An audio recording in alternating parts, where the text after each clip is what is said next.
Ако вярвате, че любовта е способна да преобрази дори най-дълбоката болка, последвайте този канал и позволете на истории като тази да докоснат сърцето ви, защото понякога това, което изглежда като край, е просто начало. Беше тиха следобедна вечер, когато всичко се промени. Звукът от затръшването на вратата все още утеква в паметта ми като началото на една празнота, която сякаш нямаше край. Той си тръгна, без да се обърне назад, а това, което остана, беше шумът на вятъра, който се промъкваше през процепите, и тежестта на несигурността, легнала върху раменете ми. На масата чашата с кафе беше още наполовина пълна. Палтото му висеше на стола, сякаш щеше да се върне всеки момент. Но времето мина и вратата остана затворена. Погледнах към малкото креватче до мен и видях дъщеря си да спи, невинна и спокойна, без представа какво се случва. Толкова малка, толкова беззащитна. Тя нямаше как да знае, че от този момент нататък бяхме само двете срещу света. Първо дойде страхът, после усещането за изоставеност. Не знаех откъде да започна, нито как да продължа. Любовта, която някога ми беше обещала защита, сега беше само спомен. Но дори изгубена между сълзите и тишината, една сигурност започна да расте вътре в мен, че заради нея ще се науча да бъда силна. Че заради това малко същество, което дишаше кротко до мен, ще намеря нова причина да продължа. И без да го осъзнавам, точно в момента, в който вратата се затвори, друга започна да се отваря. Първите седмици след заминаването му бяха като да премина през замръзнала пустиня. Домът, който някога беше пълен със смях и звуци от бързи стъпки, сега отекваше от тишина. Всеки ъгъл пазеше спомени. Кафето, което той пиеше преди работа, столът, на който четеше вестника, ароматът на парцюма му, който упорито отказваше да изчезне. Но най-трудно беше не отсъствието му, а празнотата вътре в мен. Усещането, че съм се провалила, като съпруга, като жена и, преди всичко, като майка. Опитвах се да се усмихвам на дъщеря си, да се преструвам, че всичко е наред, но тя, макар и малка, усещаше. Имаше нощи, когато седях до прозореца и гледах небето, търсейки отговори сред звездите. Питах Бог защо. Защо любовта се е превърнала в изоставяне. Тогава разбрах какво е тежестта на тишината. Тя става по-силна, когато светът заспива, и единственият звук, който остава, е дълбокото и невинно дишане на дъщеря ми. Тя спеше спокойно, а аз плачех тихо, страхувайки се да не я събудя. Всяка сълза носеше страха, че няма да успея, че няма да мога да бъда и майка, и баща едновременно. Времето сякаш беше спряло, а дните се влачеха бавно, като че ли самият часовник съчувстваше на болката ми. Но дори в най-тъмните нощи имаше нещо, което ме държеше изправена, нейният поглед. Това малко същество, което едва говореше, ме гледаше така, сякаш казваше: «Мамо, не се предавай», и аз не се предадох. Защото ако любовта ме беше наранила, то пак любовта, нейната, започваше да ме лекува, бавно, но сигурно. А изцелението не означава забрава. То е да се научиш да живееш с празнотата, докато тя не се превърне в сила. И именно така се появи първият знак за ново начало. Дните започнаха да се сливат. Вече не различавах понеделник от събота. Всичко се въртеше около пелени, шишета и сметки, които сякаш никнеха от нищото. Безсънните нощи оставяха дълбоки следи под очите ми, а огледалото отразяваше жена, която едва познавах. Спомням си една сутрин поясно от всички. Седях на кухненската маса, заобиколена от неплатени сметки и чаша изстинало кафе. Слънчевата светлина се прокрадваше през прозореца, но не успяваше да стопли въздуха. Чух плача на дъщеря си от стаята и, макар изтощена, се изправих веднага. Когато я взех в ръце, тя спря да плаче и притисна главичката си към рамото ми. Този простичък жест беше като тихо напомняне. Все още имах причина да продължа. Между работа и грижите у дома опитвах да постигна невъзможното. Понякога я оставях на съседка, друг път я носех със себе си, увита в малко одеяло, защото нямаше кой да гледа. Имаше дни, в които гладът стискаше гърлото ми, но се преструвах, че не съм гладна, за да остане повече храна за нея. И въпреки всичко, сред умората, животът понякога шепнеше надежда. Когато направи първите си крачки, залитайки към мен с беззъбата си усмивка, която осветяваше целия свят. Или когато за пръв път каза «Мамо» с онази мекота, която стопи всичките ми страхове. Тези малки чудеса бяха горивото, което ме държеше жива. Всеки нейн смях беше като божествено напомняне, че истинската любов никога не напуска. Тя се преражда в най-чистите форми, в най-простите жестове. Но оцеляването има своята цена. Самотата започна да се превръща в невидима стена. Вече не знаех какво е да бъдеш обичана, а само какво е да бъдеш нужна. А когато нуждата заеме мястото на любовта, душата започва да вика за помощ. Не знаех, че докато се опитвах да уча дъщеря си да живее, тя щеше да бъде тази, която ще ме научи отново да обичам. И този урок започна в един обикновен ден, когато се случи нещо неочаквано. Беше ден като всички останали, същият път към работа, същото мълчание в автобуса, същата тежест в раменете. Но нещо малко, почти незабележимо, започна да се променя вътре в мен. Може би беше погледът на дъщеря ми, все по-осъзнат и пълен с възхищение, сякаш бях центърът на нейния свят. Онази вечер се прибрах изтощена. Вън валеше силно, вятърът блъскаше по прозорците. Свалих мокрото пълто и въздъхнах. Тогава я видях. На масата лежеше лист цветни дръсканици и треперливи детски букви. Мамо, обичам те. Този прост лист хартия беше като лъч светлина, разкъсващ най-дългата нощ. Седнах на пода и заплаках, но за пръв път от много време, плачех от благодарност. Този малък жест ми напомни нещо забравено. Любовта не трябва да е съвършена, за да бъде истинска. В следващите дни започнах да виждам света през нейните очи. Цветята на тротуара изглеждаха поярки, ароматът на печен сладкиш от съседката ми носеше спомени, а звукът на дъжда звучеше по-меко. Тя не знаеше, но ме лекуваше. Парченце по парченце, усмивка по усмивка. Започнах отново да мечтая. Да рисувам нещо, което обичах, но бях изоставила, когато животът стана прекалено труден. Вечер, след като тя заспеше, взимах стар тефтер и скицирах лица, пейзажи, спомени. И постепенно осъзнах, че всеки щрих беше тих вик на надежда. Любовта на едно дете има силата да възстанови това, което светът е разрушил. И в този миг разбрах, че не само аз възпитавам дете, тя възраждаше мен. Не подозирах, че тази малка светлина ще се превърне в още поярък фар в бъдеще, когато животът отново реши да изпита нашата сила и истинския смисъл на любовта. Годините минаха и донесоха нови битки. Дъщеря ми растеше твърде бързо, а с нейния растеж се увеличаваха и сметките, и страховете. Работех двойно, за да осигуря поне най-необходимото, но дори то понякога изглеждаше далечно. Спомням си нощи, когато тя спеше дълбоко, а аз, под слаба лампа, шиех дрехи за съседките. Иглите пробождаха пръстите ми, но нищо не болеше повече от страха да не се проваля. С всеки бе отшепнех молитва. Господи, не ме оставяй да падна. Тя има нужда от мен. Имаше моменти, когато исках да се откажа, когато наемът закъсняваше, храната свършваше, а самотата тежеше като олово. Но тогава винаги имаше тя, с усмивката си и думите. Мамо, всичко ще бъде наред. Тези думи бяха като малки семена на вяра, посети в уморена почва. И без да осъзнавам, тя ме учеше на живата надежда. Онази, която не зависи от обстоятелства, а от сърцето. С времето разбрах, че да отглеждаш дете сама не е бреме, а свещена мисия. Да бъдеш едновременно опора и подслон, сила и нежност.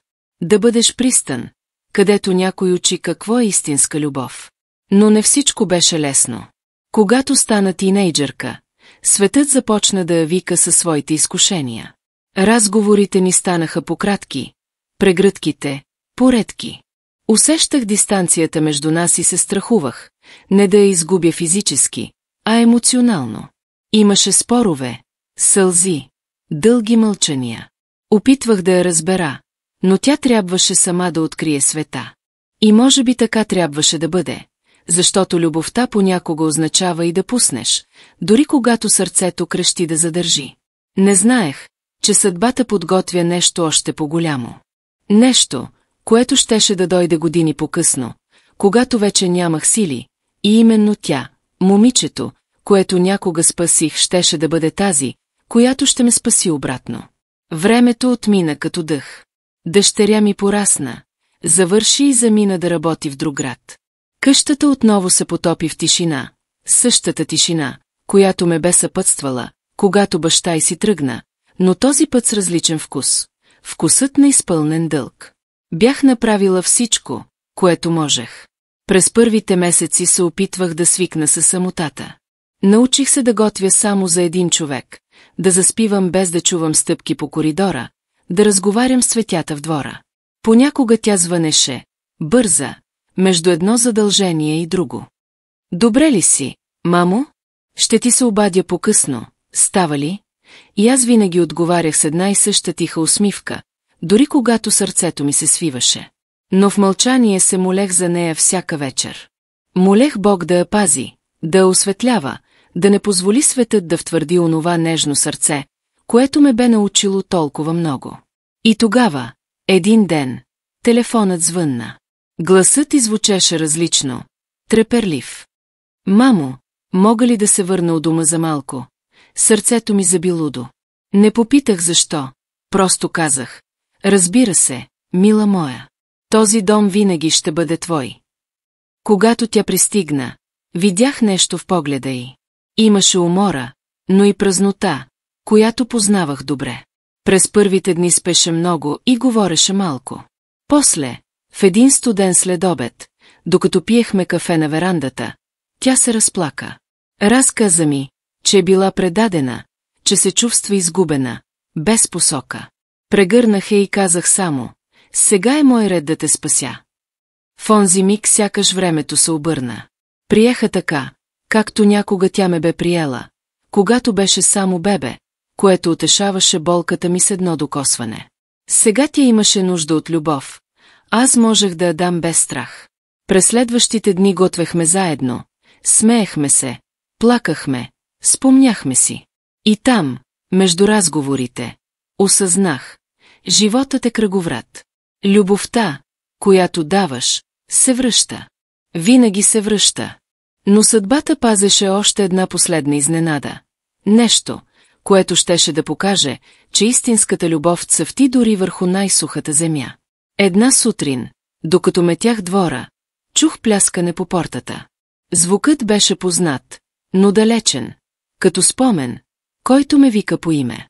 Когато отворих, времето сякаш спря. Пред мен стоеше човек, когото никога не вярвах, че ще видя отново. Бащата на дъщеря ми. Беше остарял, лицето му бе белязано от години и разкаяние. Погледът, някога горд, сега беше смирен и тежък. Стояхме в мълчание няколко секунди, достатъчно дълго, за да се върнат всички спомени. Денят, в който си тръгна. Безсънните нощи.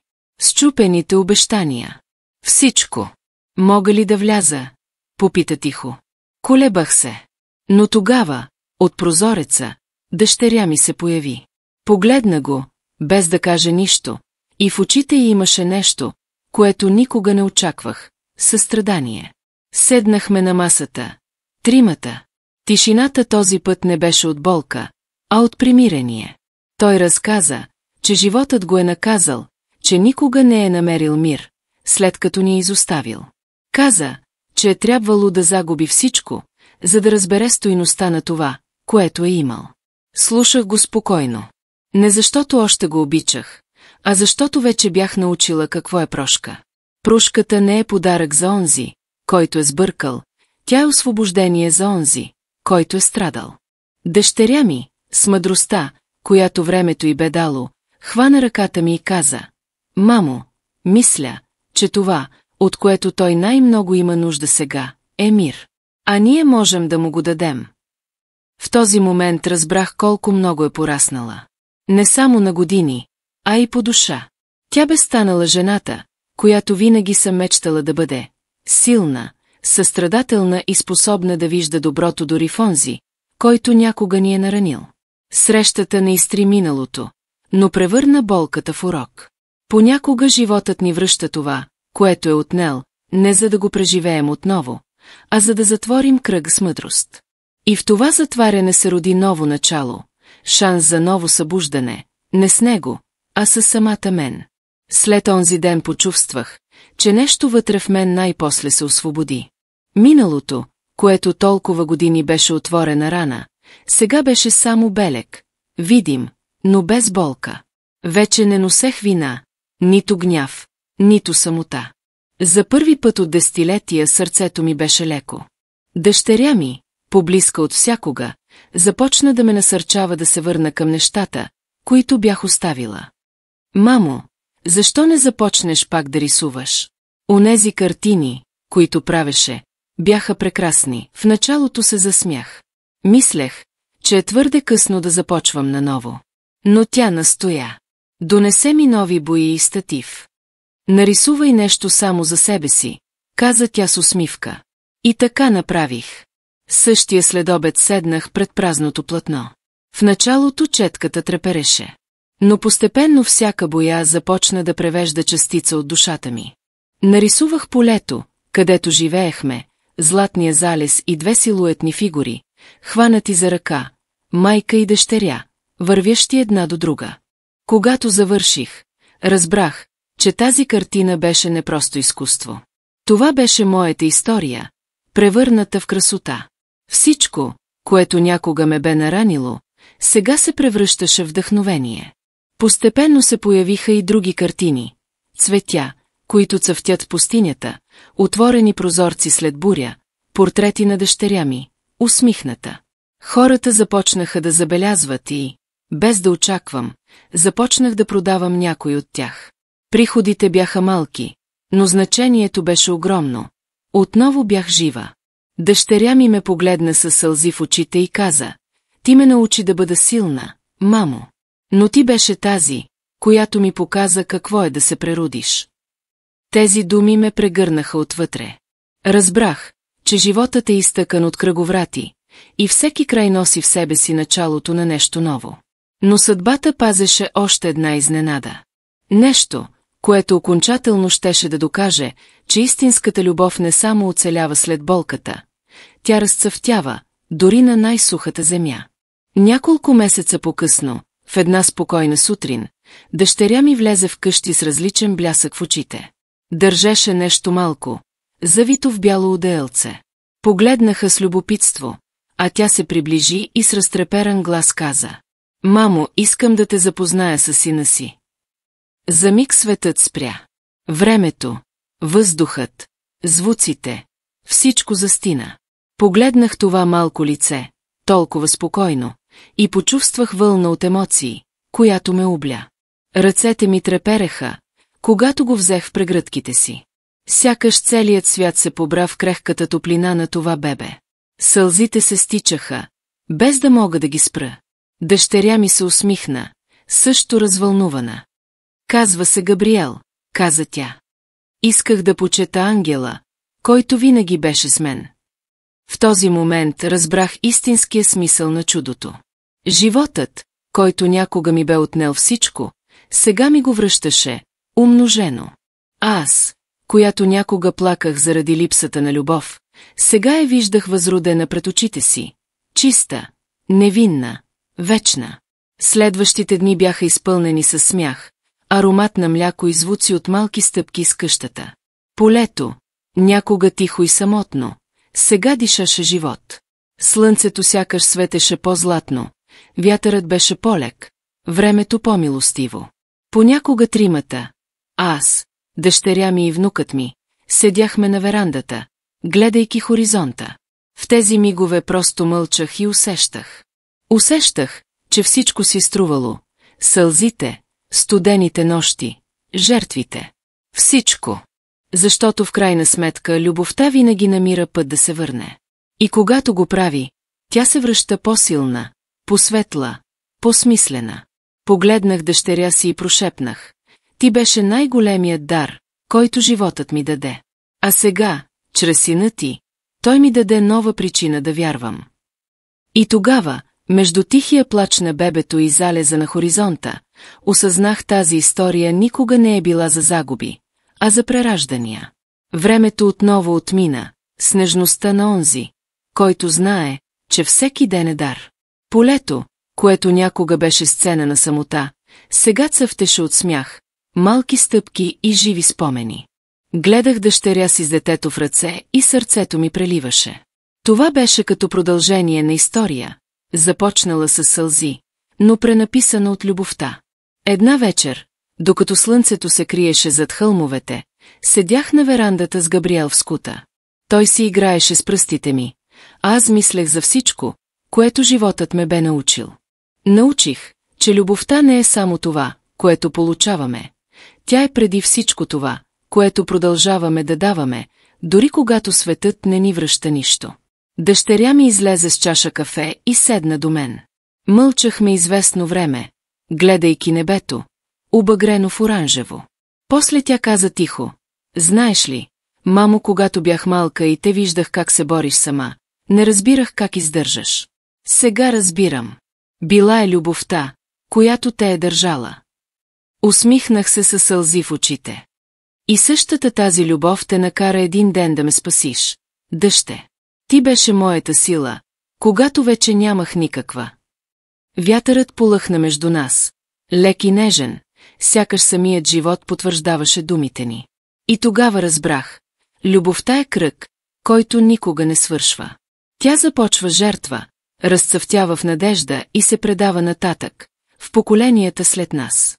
Днес, когато гледам Габриел да тича из двора, виждам отражението на всичко, което съм преживяла, болките, страховете, победите.